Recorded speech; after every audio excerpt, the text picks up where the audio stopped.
Cerrado é o segundo maior bioma do país e cobre 22% do território brasileiro.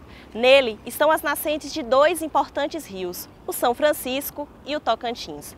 Nos últimos meses, esses dois rios entraram no centro de uma discussão política, social e ambiental sobre uma possível integração das bacias.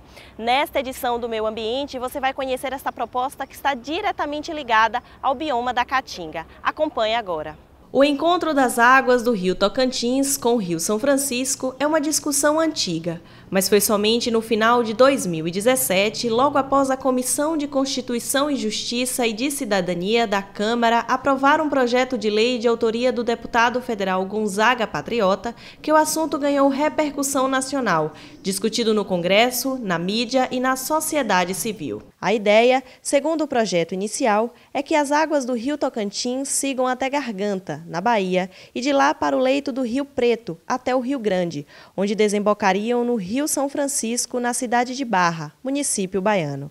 Deste ponto, percorreriam até a barragem de Sobradinho, um percurso de mais de 700 quilômetros. Há necessidade premente, de que esse assunto seja bastante discutido, que todos os fatores, principalmente técnicos, sejam bem analisados para que não incorramos num grande erro e, consequentemente, possamos aumentar ainda mais o prejuízo, tanto para o Rio São Francisco, quanto para o rio Tocantins. O São Francisco e o Tocantins são importantes rios para os biomas Caatinga e Cerrado.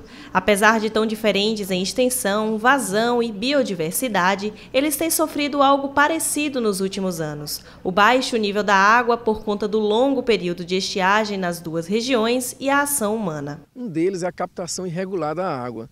Muitas captações que não têm outorga para tal e que vem contribuindo para a diminuição do nível de água que é destinado a toda a bacia. Além disso, a baixa eficiência na irrigação, em vários aspectos, também tem contribuído para esse baixo nível. Por todas essas razões, a discussão sobre a viabilidade de um projeto de integração entre as duas bacias, que já sentem com a degradação ambiental, ganha relevância. Para o pesquisador da área de conservação de bacias hidrográficas da Embrapa Semiárido, é preciso entender a complexidade de uma interligação de bacias a partir da singularidade de cada rio. Apesar de ser tudo um sistema aquático, mas são sistemas que apresentam diversidades biológicas diferentes. Então o principal impacto é isso, é você tirar... transportar a parte biológica de uma bacia para outra, porque existem as especificidades locais. Um dos impactos mais prementes é isso. Nem sempre é visto de modo rápido. De médio a longo prazo isso pode acontecer. Querendo ou não, diminui o volume de água de outra bacia, isso tem um impacto lá naquela bacia. Quando você diminui esse volume de água, acaba afetando toda a biota e a dinâmica hídrica daquele local também. Além disso, a integração afetaria diretamente a vida de milhões de pessoas que moram próximas ao Rio São Francisco e Tocantins. Em última instância, atinge a população. Principalmente a população ribeirinha, por exemplo, se vive de pesca. Pode haver introdução de espécies que não existiam naquela bacia, que veio, e aí essa espécie pode atacar as espécies nativas dessa bacia receptora e influencia daí na dinâmica, na população de peixe, por exemplo. Isso pode afetar. Então diminui a população de peixe que está acostumado, que ocorre naquela bacia, em função de uma invasão biológica, isso vai afetar a população.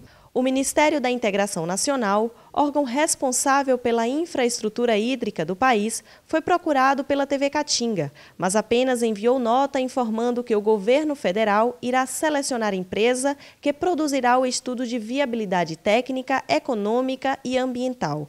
O documento definirá possibilidades técnicas e os locais adequados para a interligação das duas bacias hidrográficas.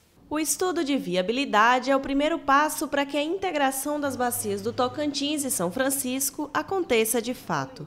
Mas, segundo o coordenador da Câmara Consultiva Regional Submédio São Francisco, antes de qualquer ação do governo, é preciso discutir o projeto em todas as esferas da sociedade, para buscar formas viáveis de garantir a segurança hídrica sem causar impactos ambientais às duas importantes bacias do país. Nós observamos que há uma necessidade muito grande de investimentos em revitalização.